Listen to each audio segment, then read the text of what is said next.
Cheers to... Is Minister JBoyce, and the topic is the African American music, gospel music tradition.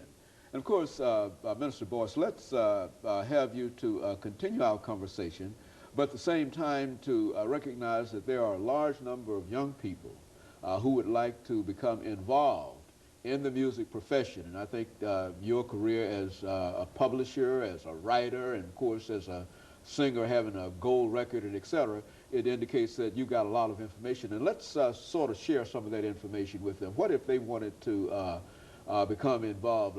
As a matter of fact, a young lady that I met at one of the malls quite recently had some idea of wanting to become involved in publishing a song. Well, what would your advice be to her?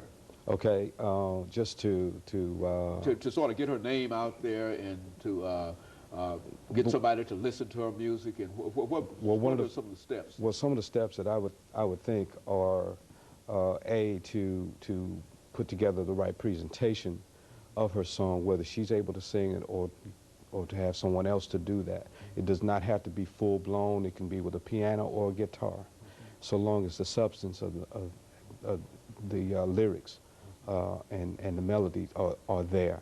I would also have it critiqued before I started presenting it, and to get some professional advice on that.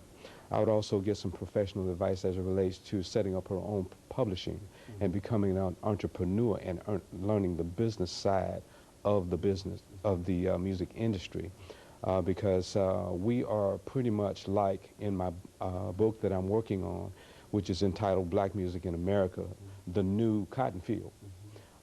Basically, we come into the music industry sharecropping.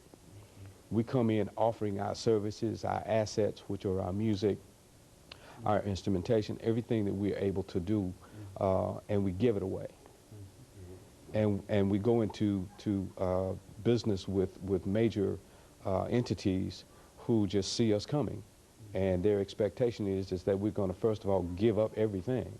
And I would advise that individual to first of all look at their options for negotiating, not giving up any publishing. And if publishing is required in order for them to do business, then there need to be some groundwork laid, such as participation, perhaps that company participating in mechanical royalties or something like that, to where they would retain the copyright themselves, and only giving up that which somebody pays for, you know, and they can either pay for it via services or providing some advantages that person may not have that justify them sharing in that. And that's how we do business with all of our artists. We're in partnership with our artists.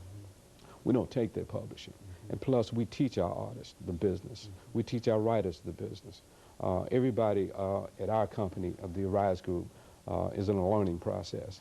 A lot of our artists are in college because we want, in some instances, I told one young lady, you know, if you decide that you want to sign with us and you're going to quit school to do that, then don't plan on signing with us, because we prefer you to be educated.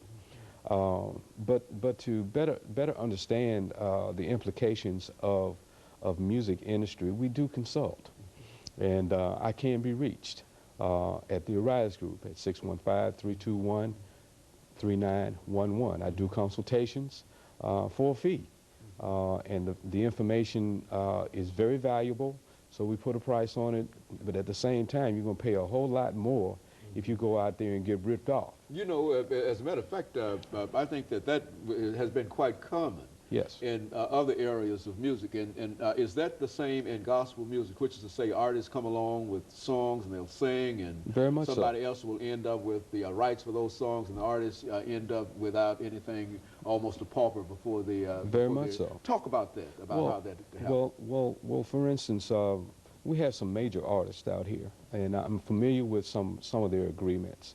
Some of them are still getting advance royalties, who've had millions and millions of albums to sell, and they're in the gospel industry, and they're still getting advance royalties. Meaning, what do you mean? What I mean by that is that they're still in the red. They're still sharecropping.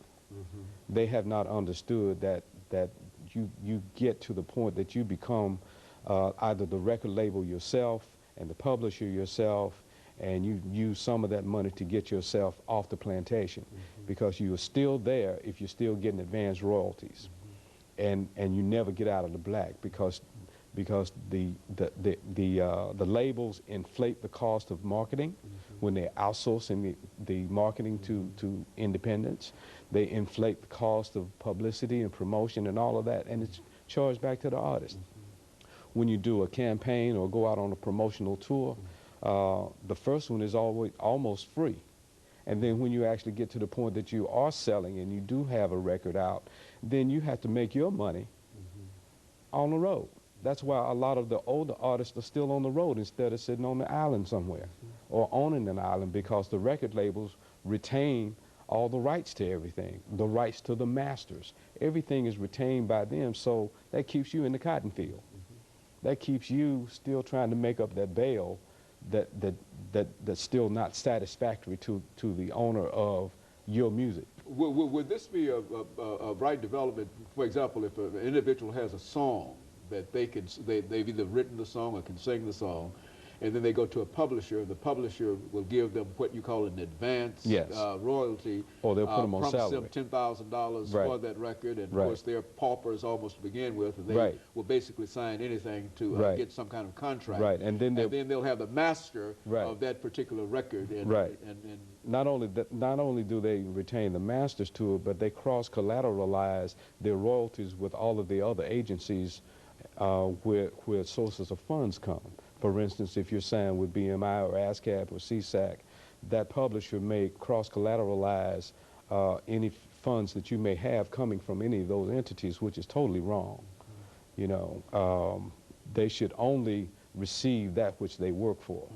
A lot of agencies, as it relates to publishers, make promises about exploiting your music to the fullest, but in reality, they're waiting for you to do the work.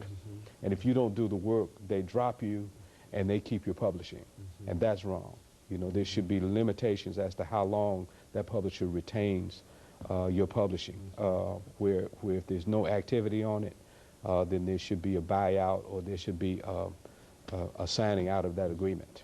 Meaning that if there's no activity on whatever that publication might be, it means that one day, 10 or 15 years from now, the company can keep that publication even though there's no activity. You're going off somewhere else, and 10 or 15 years from now somebody will come along and make that as a hit record, and then you don't get anything at all out of it. Is that what you're saying? Because you may be the person that initiates that, when it's in reality the job of the publisher to exploit. Okay, and the publisher's just sitting there waiting on it to cash in, pretty much. And those are the kinds of things that a lot of new writers just are not aware of. We have a lot of information to share in that regard for writers, producers, artists, and we would love to help. That's what the Arise Group was established for. It is we now have a black presence again on Music Row. From the days of Dylan and Boyce, now it's the Arise Group with Jesse Boyce, Lorenzo Washington, Dion Brown, Anthony Graves. 4 black men who put our funds and our ideas together with a vision, and we're there as a refuge for artists. Now we don't sign everybody that comes through, and we don't fund everybody that comes through, but we're looking at ways of funding individuals who do want to do this. So if there's an individual who might be watching this morning who has either has something to publish or think that they can sing or whatever, et cetera, that you would encourage them to come by and at least have a consultation with your organization to find out exactly whether or not they are as good as they think that they are. Absolutely, absolutely. And our contact person at the office is Corey Jenkins.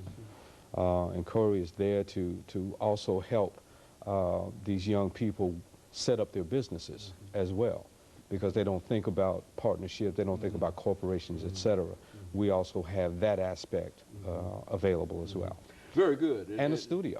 And of course, I think you're ready. In other words, if they've got the talent and they've got the desire and they've got something to be published, that you're ready to serve as as a conduit for them to reach a larger market. In addition to being a company for profit, we do make sure that we provide those services. Okay, very good. And of course, Mr. Boyce, let me thank you for bringing us that excellent information dealing with the Arise group Absolutely. and some of the additional information. But I think that in a real sense, that is the continuation of the tradition of the African American gospel music. Most Because it's definitely. breaking with the tradition.